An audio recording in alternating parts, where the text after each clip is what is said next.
Praise the lord. Morocco అనే దేశంలో Mohammed sixth అనే రాజు పరిపాలన చేస్తున్నాడు. అతని భార్య ప్రిన్సెస్ లలా సల్మా. ఆమె గర్భవతి అయి ఒక కుమార్తెకు జన్మనిచ్చింది. ఆ కుమార్తె పేరు లలా ఖదీజా. రాజు ఎంతో సంతోషపడి ఈ సంతోషాన్ని అనేకులకు పంచాలనుకున్నాడు.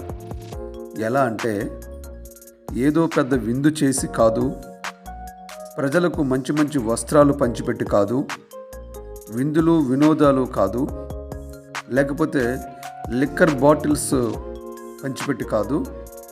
మరి ఎలా అంటే ఆ దేశంలో శిక్షలు పడి జైళ్లలో మగ్గిపోతున్న ఖైదీలకు విడుదలిచ్చి ఈ సంతోషాన్ని పంచాలనుకున్నాడు.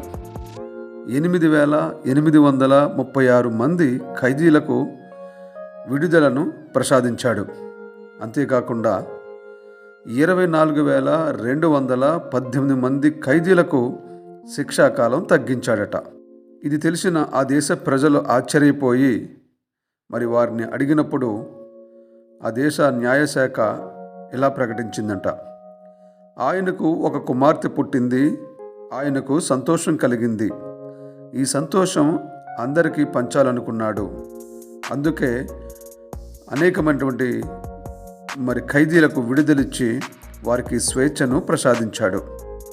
మరి ఆ కుమార్తె పుట్టినందున ఆ దేశంలో కొందరికి స్వేచ్ఛా స్వాతంత్ర్యాలు లభించాయి.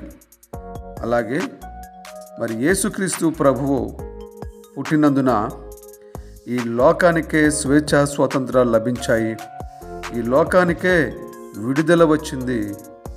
ఈ లోకానికి పాపము నుండి విడుదల వచ్చింది.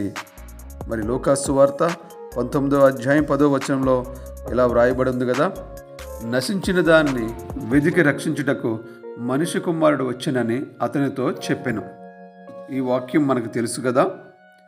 మరి దేవుడు ఈ లోకానికి వచ్చి అనేకమైనటువంటి ప్రజలు ఈ లోకములో ఉన్న ఈ లోకమంతా కూడా పాపముతో నిండిపోయినప్పుడు, ఈ లోకములో ప్రజలందరూ కూడా పాపములో మగ్గిపోతూ ఉన్నప్పుడు మరి వారికి శిక్ష నుండి తప్పించడం కొరకు, పాప శిక్ష నుండి తప్పించడం కొరకు యేసుక్రీస్తు ప్రభువు మరి దివి నుండి భూమికి దిగివచ్చి ఈ సర్వమానవ ఈ ప్రపంచానికి, ఈ లోకానికే దేవుడు విడుదలిచ్చాడు.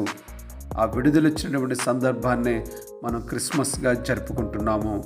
దేవుడు సర్వశక్తి సంపన్నుడు యేసుక్రీస్తు ప్రభు.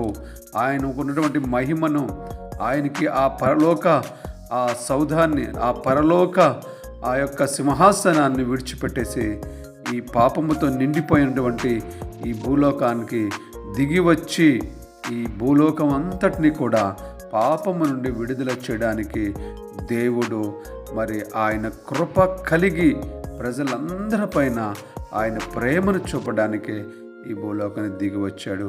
అందును బట్టి దేవాదేవునికి మహిమ కలుగునుగాక. ఆమేన్.